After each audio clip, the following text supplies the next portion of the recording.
मी अभिजित जयश्री धनंजय पाटील पंढरीच्या पांडुरंगाला आई माडेश्वरीस नतमस्तक होतो।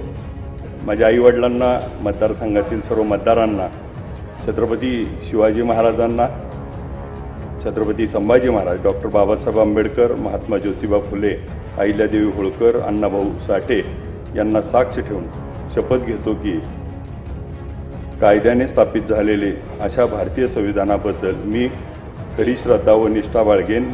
भारतीय सार्वभौमात एकात्मता उन्नत राखीन। आत्ता जे मी कर्तव्य हाती घेणार आहे ते मी निष्ठापूर्वक पार पाडेन। जय हिंद, जय महाराष्ट्र, जय जिजाऊ, जय शिवराय, जय भीम, जय मल्हार।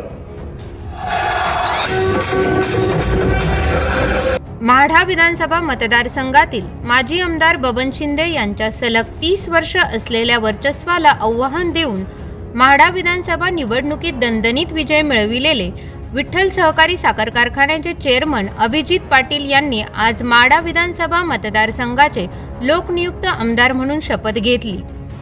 काल आमदार अभिजित पाटील यांची विधानसभेतील एंट्री सुद्धा लक्षवेधी ठरली।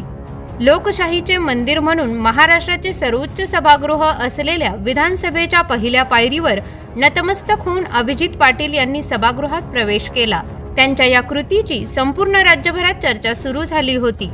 श्री विठ्ठल सहकारी साखर कारखान्याचे चेअरमन अभिजित आबा पाटील यांनी आयुष्यात प्रथमच विधानसभा निवडणुकीच्या रणसंग्रामात उडी घेतली आणि माढ्यातून तब्बल 6 वेळा निवडणूक जिंकलेले माजी आमदार बबनराव शिंदे यांचे चिरंजीव रणजित सिंह शिंदे यांच्याशी तोडीसतोड झुंज देत या निवडणुकीत पाटील यांनी 1,36,559 मते मिळवून शिंदे यांचा 30,621 मतांनी पराभव केला।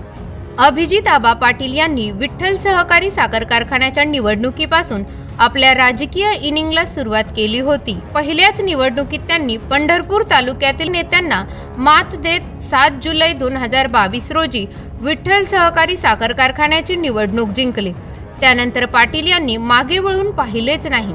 विठ्ठल सहकारी साखर कारखान्याची निवडणूक जिंकल्यानंतर शरद पवार यांच्या उपस्थितीत अभिजित पाटील यांनी राष्ट्रवादी काँग्रेसमध्ये प्रवेश केला। राष्ट्रवादीतील फुटीनंतर अभिजित पाटलांनी थोरल्या पवार साहेबांसोबत राहण्याचा निर्णय घेतला। लोकसभा निवडणुकीत अभिजित पाटील अध्यक्ष असलेल्या विठ्ठल सहकारी साखर कारखान्यावर जप्तीची कारवाई झाली।